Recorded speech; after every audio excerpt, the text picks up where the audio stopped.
Hey everyone, I'm so excited to be here today to discuss God and a Man with author Tim Brown, as well as a couple of guys whose lives have been greatly impacted by this book. My name is Greg Morris, and I read the book over a year ago, and it has had a profound impact on my life.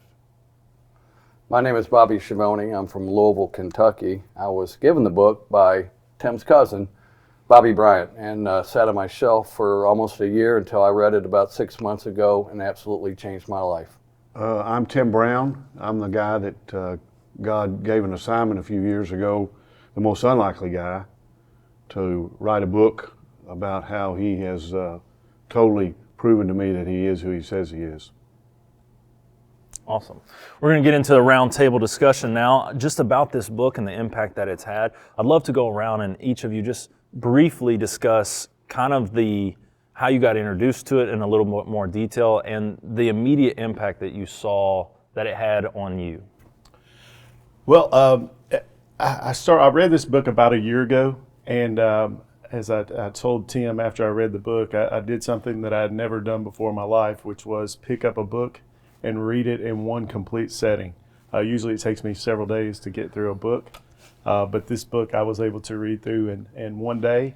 And the thing that just every chapter and every page that I turned, what I loved about it was how God used Tim to be transparent and really just share what was on his heart, and that it was okay to have some mistakes along the way and along your journey, but that God still can use you to do great things for his kingdom.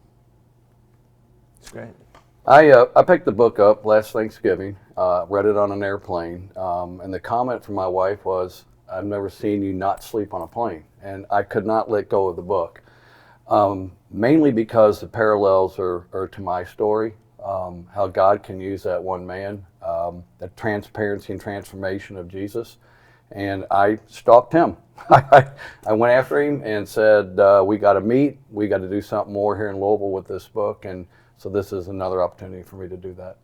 So you guys met up then? We did. When I was in Louisville a few weeks ago, I laughed and told this story about Bobby.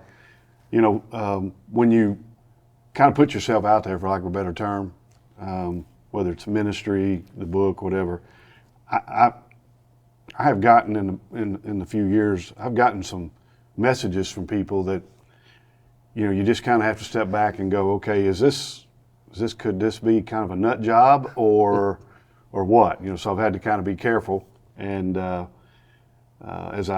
first off, the fact that he mentioned my cousin helped that a little bit. But so I responded to his text. It popped on my phone one night late, and he said he was in Florida and had read the book and so on and so forth. So we connected. He bought a bunch of copies of the book, started handing it out. So I went and had lunch with him one day, and I did kind of find out he was a nut job, but it was for Jesus' sake. And man, it was a divine deal, and I'm so thankful for God using this tool or resource to connect he and I, because I can already tell because of that the Lord's got some pretty big plans that he and I don't know anything about yet. So, but Absolutely, it's been a fun adventure. That's awesome. Tim, right off the bat, you hop right into your life story, the downs, the way downs, the really far downs, and then how God lifted you out of that. Yeah. Would you mind to just press on us why you thought that it was important to start with your life story? And then guys, just how did you react when you read that? Well, you know, first off, I don't like to read, so I'm the most unlikely person that God would give an assignment to write a book of all things.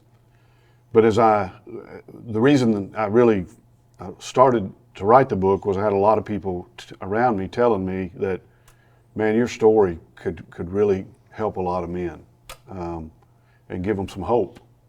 Because as the subtitle of the book, God and a Man, how God can use any man to make a difference, I mean, I'm the most unlikely person that God could use. So really all I knew to do to really point people to him and to honor him was to just tell my story.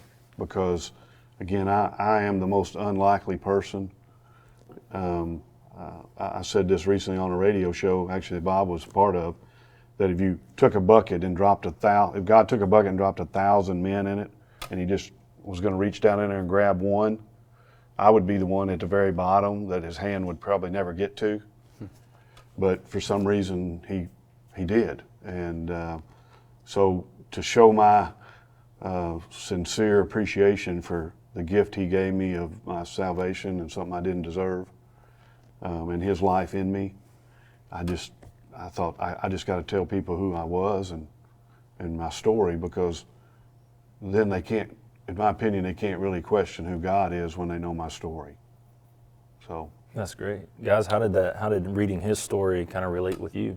Yeah, you know, the beautiful thing for me is Tim and I met several years ago in a small town in Western Kentucky at a kind of a men's evening event where he introduced me to one of his mentors who was very influential in Tim writing this book. So at that point, I began the journey in this book that I didn't even know was about to happen.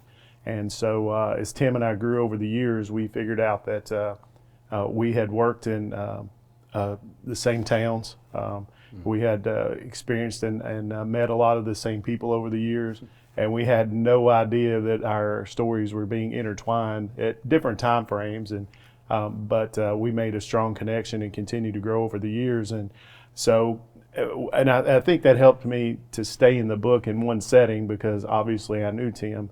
But the part that really picks up for me is where Tim talks about in the book, where just before his accident, before he went to the hospital, Tim and I had met just a few days before that at a local restaurant, and I was actually living in another town at the time, and he shared with me what he was going to do, and that he had made a decision to leave the company that he was working with. And I really thought at that moment, I was like, wow, what a big deal this is. He's got a great thing going. And to pick up that story right there and see him and know what he was about to do, only a few days later to have an accident. But I remember telling him that day, I could see it in his face and just what God was kind of laying on my heart. This is a really big deal. What you're about to embark on and what you're taking in is a really big deal. We just didn't know it was going to be that big a deal. And I never would have dreamed it would have taken a car wreck and a diagnosis and other things to happen to get him to this point. And usually we don't like things to work out that way, but that's what really connected me to the book. And then, of course, I've been and worshiped with and been a part of men's leadership and do life with Tim for the last several years. So a lot of those later chapters, I feel like I'm kind of there watching along while it's being written. So that's great. My share would be reading the book. It was a breath of fresh air to see somebody just lay it out there. I have a similar story in a way, and when you have a man that will be honest and open, but the two things that we tend to lack as men is transparency and vulnerability. I'm going to keep it under the table. You can know a little bit about me. And when I started reading it, he's actually got several personal stories in here that can impact men. I was like, I love it. This guy's got a parallel to me. That we got to get this book out in Louisville, and just the similarities are incredible, because it just takes that one man. Do you care to, real quick, kind of share a little bit so they can relate to that? Sure. So my title in the Upper Room in June of 22, it's tea times, tailgating, concerts, ball games, what have you. I was the life of the party. I chased the world for a long time until I got arrested for DUI. And I spent the weekend in jail in Louisville, Kentucky. And just the humility of waiting for my wife, one, to get me out of jail, two, to look at my boys who were in high school and college at the time, my parents, the whole thing, baggage that comes with that. I lost my job immediately. So here I am, kids in college, mortgage payment, and I got no job. And a friend of mine asked me one simple question: Bobby, what's your priority? Where's Jesus in your life? And I, from that point on, October 2011 is when that happened. In March of 2012, I went on the Walk to Emmaus, a spiritual retreat. And I would say humbly that I've been as intense as I was chasing the party and the flesh and the world, all in for God. And I will second that. In the short time I've known Bobby, because he and the Apostle Paul would get along pretty good because he is one passionate, because he had a Saul experience. He used to be Saul, and God had an experience with him, and he had that Paul experience, and he's just the number of books he's bought and given to other guys, and just the way he has taken the message of, hey guys, we're God's men. We're God's men. And so it's been cool. I've enjoyed watching his story more than I've enjoyed writing my story. Oh, yeah. And what a great thing. You know, Tim and I talk all the time, and thanks for sharing, Bob. That's Sure. awesome. And had no idea that we had the Emmaus connection. So we'll share that later. De Colores. But Tim and I have shared often. You know, you look at a lot of those books in the New Testament that Paul wrote begin with a very important word that says Paul, comma, and that's where I should have paid attention, as I shared earlier in school with punctuation and literature in English. But Paul, comma, you pause and stop for a minute to read and take in that word, Paul. Stop and think of who that guy was. That guy was a rough and tumble. He was out to kill those who were following Jesus, and I can't think of a worse guy at that particular time that was trying to thwart the efforts of what they were doing and what the disciples were doing. And if we can read that in the scriptures and see that, then we can look and say, if he can use that guy, he can use all of us. It's just one guy. Yeah. And so we talk about that a lot. Yeah. So Paul, that thing, comma. Paul, comma. He wants you to stop for a minute. He wants you to think about who that guy is Yeah. and what he did with him throughout the New Testament. And when you really think about that, it's like, if he could do that with him, it doesn't matter whether we've been in jail, whether we made a mistake here, what it is, because we're going to make them, he could still use us. Yeah. One man. Yeah, That's great. totally agree. I think we were talking earlier, and Tim, you know, you said you're no theologian, you're just an everyman, and we talked about the accessibility of the writing of the book, the accessibility of the theology in the book. I'd love to touch each one of you touch on how easy it was to relate, and also how easy it is to share with others because the writing is so relatable. You're not reading this book and going away scratching your head like, okay, how do I apply that to my life? Well, first off, I always try to remind guys of this right here, who wrote the book. And by no means am I a theologian, but I'm a guy that people ask me all the time, all the experiences I've been through over the years and how God's worked, you know, all this and that. You know, share some big theological truth you've learned or whatever. And I'm like, you know, I hate to disappoint you, but here's the number one thing that I've learned is God is who he says he is. Mm-hmm. Well, really, that's all the theology I need, to be honest with you. I can apply that in my life very easy. I'll leave some of that other stuff up to guys that's their specialty, but that's my theology more than anything else is God is who he says he is, because he's proven it to me over and over and over. So I don't know how that applies with these guys, but I'll let them expand on that. You know, it's funny, you're looking at the cover of the book, and the first thing caught me was a highlighted one in gold. I mean, there's a lot of men on this book, the one, and he searched, and he found me with the insanity that I caused. I share with a lot of men, I know where you're going, and it's not good. Mm-hmm. Self-absorption, self-centeredness, self-destruction, and self-reliance. Mm-hmm. And if you just will push that to the side and humble yourself, Tim talks a lot about it in the book. If we will slow down, be taught so that we can learn, then we'll trust him and we'll obey him and we'll see what our calling is. But it's not the way of the world. It's not going to work. Not going to do it. Yeah, and to Tim's point as well, I'm going to leave that theology and the deep discussions and trying to figure that out to some other folks who are a lot more wise and sharper than I am. I've tried that in my life, and there's been a few things, including organic chemistry, that God just didn't want me to grasp a hold of in my life. Yeah.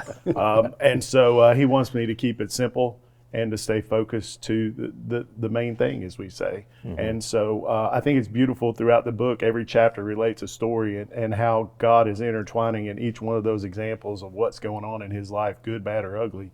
And guys can relate to that. Guys relate to other guys. And that's what's so beautiful about how the book flows and kind of how God laid it out for Tim to put together. People relate to people, and especially men relate to other men. And they're once they see that here's a guy who let his guard down, the guy who's read the book is now giving me the book to read, is letting his guard down. It's like, okay, the guards begin to come down. It's okay. Mm-hmm. It's all right.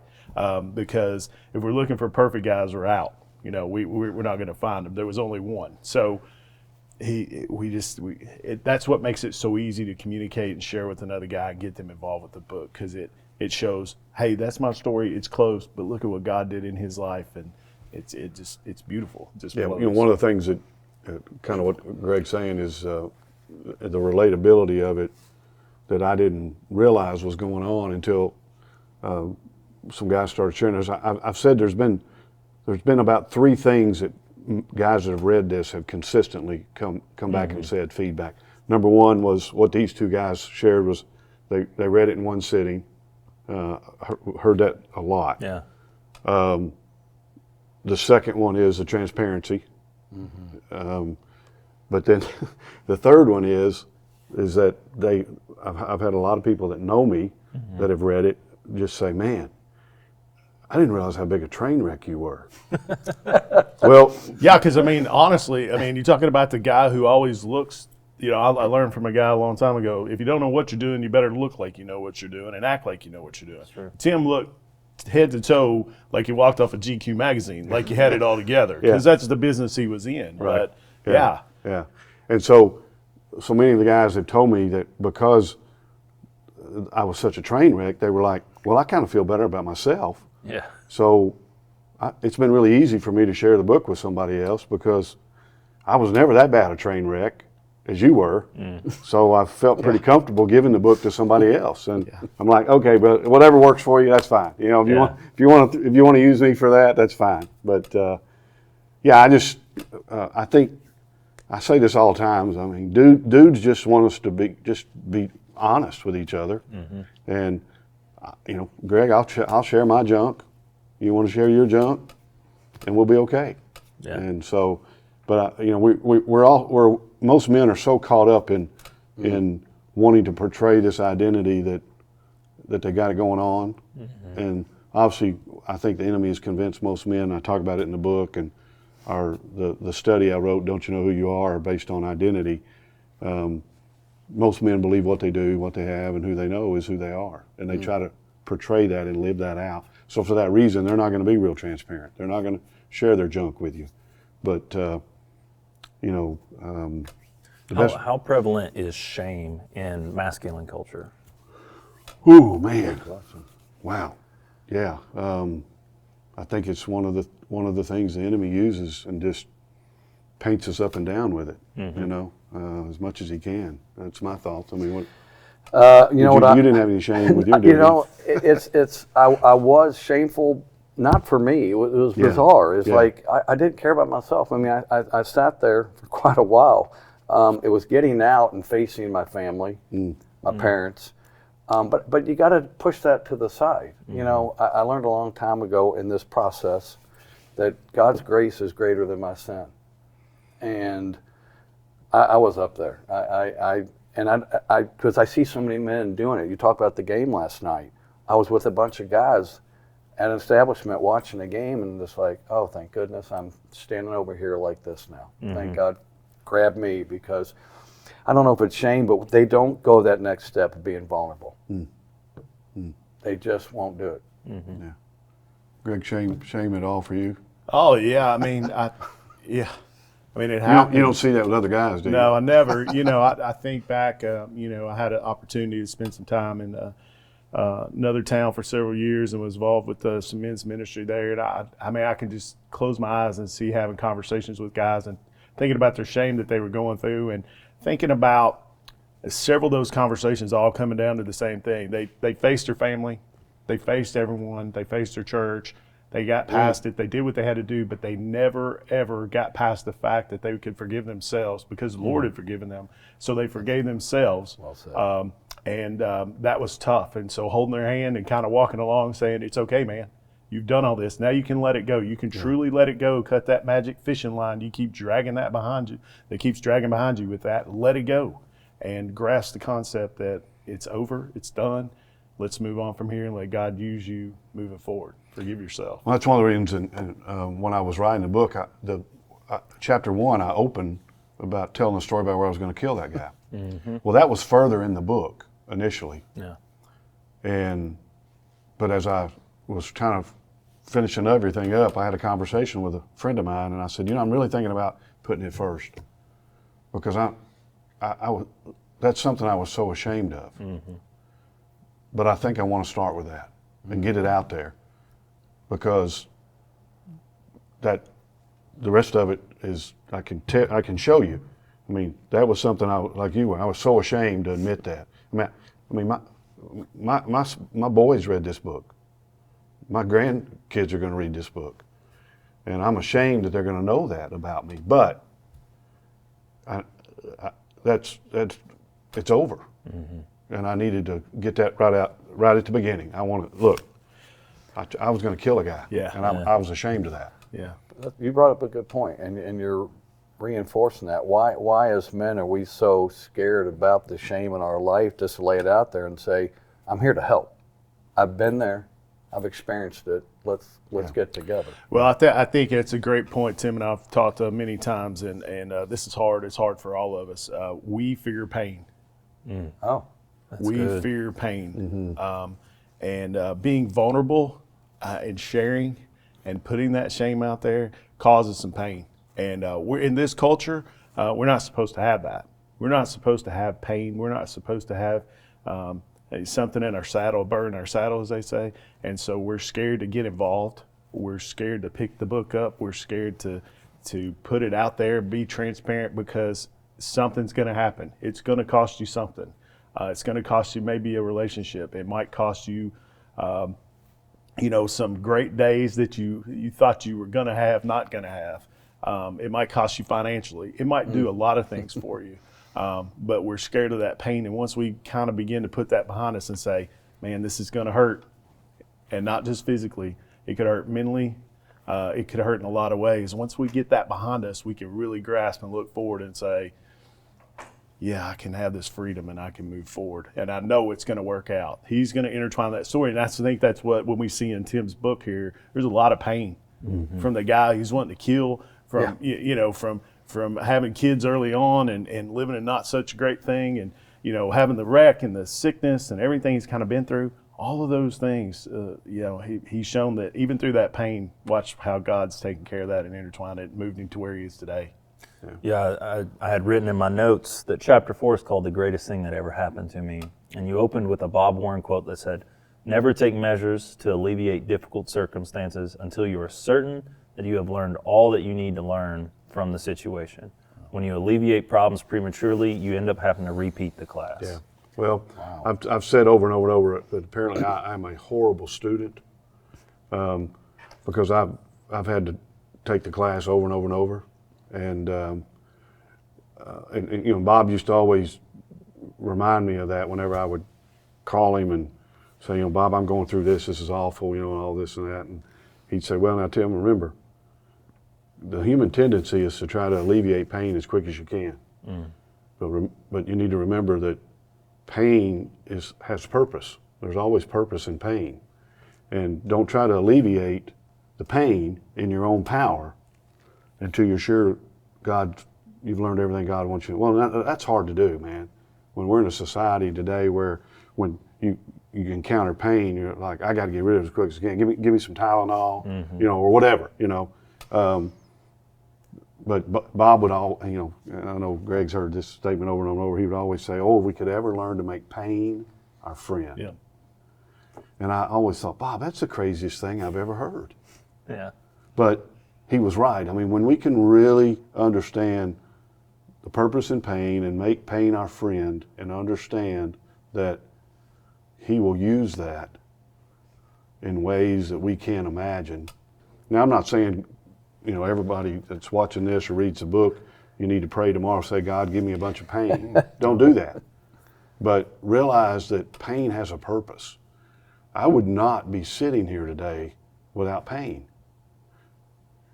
And I could not boldly tell you God is who he says he is without pain. And so we need to be careful of trying to alleviate pain in our lives until we learn what we're supposed to learn. And so, again, apparently I'm a really bad student, and I just continue to have to be taught over and over and over. But always loved in the fruits of the Spirit that you receive when the Holy Spirit comes in you. It always said patience in my Bible, but the actual version in a lot of the older translations is long suffering, the enduring of suffering. And so that hits, and that was a point that stuck out to me very quickly in the book. Just embracing that process of growth through trial. Was there any other little nuggets that you guys picked up from the book that you'd love to share quickly? Was there just like a phrase or a chapter or something that just really stuck out to you? It was just the whole book. The word we've been using here is pain and shame. It's always a question I have with why do men have to go through that to make a difference? And that might not make sense, but I in my small group, we're at the point we're making everybody share their testimony, and there's not one that's just right on the tracks, perfect. Yeah. There's shame and there's pain from something they've done. But where this challenge is, and where I always say that, and I share with Tim, make it applicable, Bobby. What are you going to do with it? Get the book out to other men and just know that God and one man, to let go and let God direct your life, you can make a difference. Yeah. I try to remind men all the time that every man is a difference maker, but he's never going to be really a difference maker in his own power. It's always got to be God and a man. And if the message really, that's why the book's called what it is. I mean, yeah, there's my pain in there, there's my story, but what I really, really, really wanted guys to take away from this is you're God's man. You can make a difference no matter what, but it's about pursuing God's heart. And when you pursue his heart on a daily basis, the 2 Chronicles verse that I mentioned in the book that says, "For the eyes of the Lord look to and fro throughout the earth to strongly support those whose hearts are completely his." And when a man's goal is to know God's heart, not to know God, but to know his heart, that's two different things. When his goal is to know God's heart, his heart becomes completely God's. And that verse says, then you work backwards, he will strongly support. And what's that mean? I don't know what that means for Bob. I don't know what it means for you or you, but it means something, that he'll do something significant through that man. Maybe it's just make you the kind of father in your home you need to be, and that's enough. Maybe it's having you lead some ministry. It doesn't matter. He will strongly support those whose hearts are completely his. And so my goal, period, was I want a man to read this and go, you know what? I've tried everything else maybe. I may try to pursue this God's heart and see what happens. And it goes back to what Bobby was quoting in the book there, is that I've never met a man, if he was willing to give God time enough, God always comes through. He'll teach him enough, so he'll learn enough to trust him enough to let him live his life through him. And then we're going to get somewhere. So, yeah, I was Tim. That verse is prevalent in my house. It sits on the mantle. Eyes of the Lord look to and fro throughout the earth to strongly support those whose heart is completely his. And our answer to that is, if God's eyes are looking for us, where should our eyes be focused? And so if you go to the chapter 12 of Hebrews, verse 2, lots of different translations, but the one that I like the most is to fix your eyes on Jesus, the author and perfecter of our faith. And so if his eyes are looking for us, where should our eyes be? They should be fixed on him at all times. And so, and that doesn't mean that life won't be a smooth ride. You're going to have the pain, you're going to have the bumps, things are going to happen, there's going to be some shame, but you still got to fix your eyes on him. And I think just to kind of wind that all up, just taken from the book is, and Tim knows this, part that thing in the book where it talks about God, break my heart for what breaks yours. Yep. Man, let me tell you something. The first time I heard that prayer, actually Tim prayed that. I had a chance to, he prayed that, and I sat in the back and I thought, let me tell you something right now. I'm out on that. I am leaving. I didn't hear that. I don't want any part of that whatsoever. Everything's going good right now. I don't want any piece or part of that. But man, you're talking about something that rang in my head and continues to ring in my head, and I think about it all the time, is God, break our heart for what breaks yours. And so that's where we slow down and start to take some things in, and that's when we really kind of figure out, Lord, I just want to get through this and and live a life that honors you and be successful at things that are important to you. Because I think that's one of our biggest fears we've talked about before. Lord, I don't. My greatest fear in the world is that I'll be wildly successful at things that don't matter. So, it makes you think of that Solomon when he said meaningless. Meaningless. Like no purpose to everything he did other than God. That's exactly right. Yeah, and the what Greg's kind of quoting there is from The True Measure of a Man, where it says, and I talk about it in the book too, men should not fear failure, which most men do. That's what I think they're more scared of failure than anything. But they shouldn't fear failure. But what they really should fear is trying to spend all their time being successful at things that don't really matter. Yeah, absolutely. Yes. And because of that reason, men aren't really being the difference makers we're supposed to be. But when you're pursuing God's heart every day, and that's what you want your success to be defined in, He will strongly support you and absolutely blow your mind what He could do through you. We just got to give Him the chance. I don't think men are giving God the chance to do what He wants to do for them.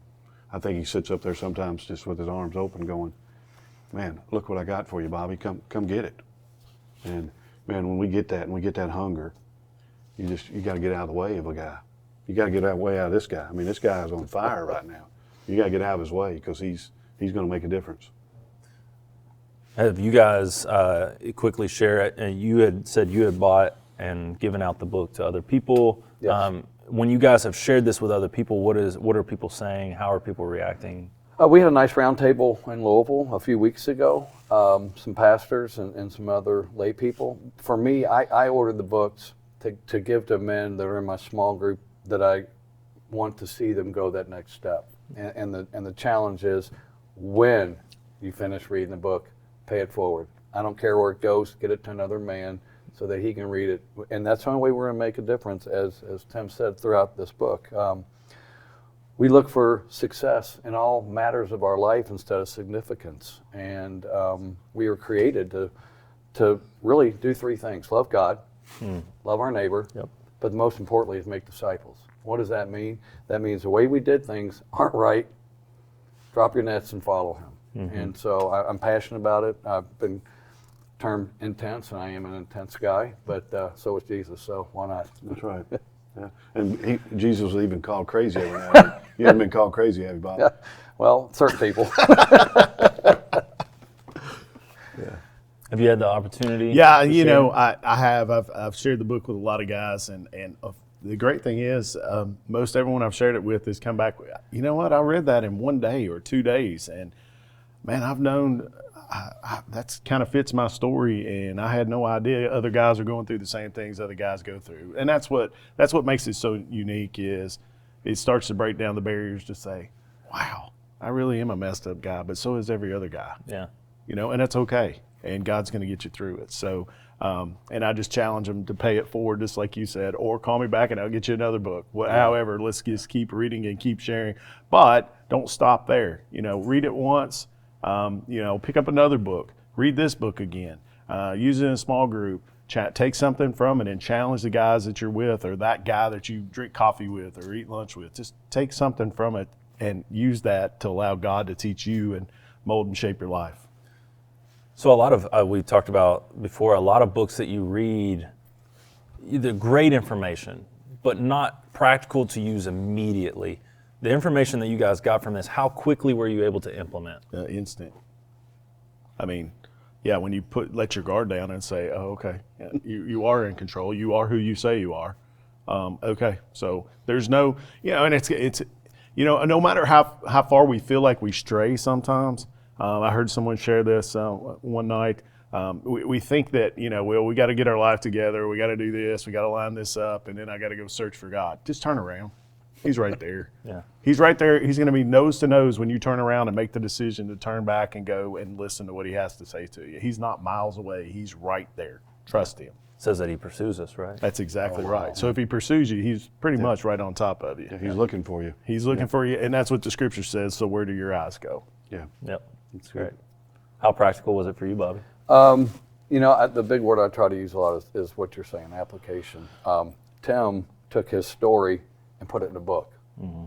Most men maybe will share their testimony and then push that off the side. Don't bring it up again because I don't want anybody else to know. Mm-hmm. And so just the fact that it's a book to make a difference in men's lives, I can't stress enough for every man that has this book to read it and pay it forward. Just give it to that next guy. The application was incredible. That's awesome. So Tim, what would you say to anyone that's on the fence about either reading the book or someone has given it to them and it's just sitting on their shelf right now? Well, first off, I'm a guy that gauges books I want to read by the thickness of them, and so I would challenge guys. That's one of the reasons I wrote it the way I did. Was it's not from a side view; it's not real thick. So I would first have you do that. But all kidding aside, I not because I wrote it. I mean, I just have to be careful there. I don't ever want to make it sound like I'm self-promoting, but well, I am. I'm self-promoting the God who's in me. That's great. And so, if you've ever doubted God, if you've ever doubted yourself as a man and what God could do with you, possibly, just read my story. If you want to feel better about yourself, or just read my story, and then just let God do everything else. So I would challenge you just to give it a shot. I tell guys all the time, I mean, what do you got to lose by maybe reading this book, or maybe getting in another group of guys, or what's the worst thing that could happen? Mm-hmm. You have a little more knowledge of God or whatever. So that would be my call to action is, what do you got to lose? You could have a lot to gain if you give it a shot. That's great. The word I use in this book that I would pass out to men is the mandemic that we're in. Mm-hmm. I honor you for using that word because I strongly believe that. I can humbly take this book and look at a lot of men in Louisville, Kentucky and say, you know my story. You know the insanity that I lived. I did it daily until I was arrested. So look at me humbly. God's using me to make a difference, and thank goodness for a good friend of mine, Tim Brown. He put it in a book. His story's right here. Your story's right here. My story's right here. We all have a story. It needs to be shared so that you can make a difference in your community, first and foremost in your house, with your family, but then with another brother or relative or whoever it may be, because God is watching, God is waiting, God is patient, and God is a God of love. That's great. Anything you'd add? Yeah, just quickly, the only thing I would add is, and to your mandemic point, listen, this is ridiculous if we think that we're going to help other men by coming up reading a book and coming up with a great idea and saying, oh, okay, there's Pastor X, there's Pastor Y, there's Pastor Z. That's their responsibility to do this. That's the men's leader at our church to do that. That's our associate pastor, whatever. This is our responsibility. Mm-hmm. It is our responsibility to start somewhere. And to his point, this Tim's story's been shared and what God's done through it. We have a story in there as well. And so it's our job to share our story and point that to Jesus Christ and to the gospel and how that can make a difference in men's lives. It's our responsibility. So God can take one man and truly make a difference with another man and let it build and grow from there. Yep. I would say the title is God in a Man, but God wants to use every man. That's exactly right. Absolutely. So we'd like to thank you guys for being here with us today. The book is God in a Man by author Tim Brown. You can pick it up. Tim, let people know where they can get it. Obviously, it's on Amazon. Everything's on Amazon now. It's on Amazon. It's in some Barnes and Nobles. You'll just have to kind of get online and find out where it's at. The easiest place to get it is actually the publishing site. It's called Acclaim Press. Acclaimpress.com is probably the easiest place to get it. But if you can't find it there, hunt me down. I'll get you a copy. We thank you for being with us today. We pray that God uses this book in your life to change your life and many men that you come in contact with.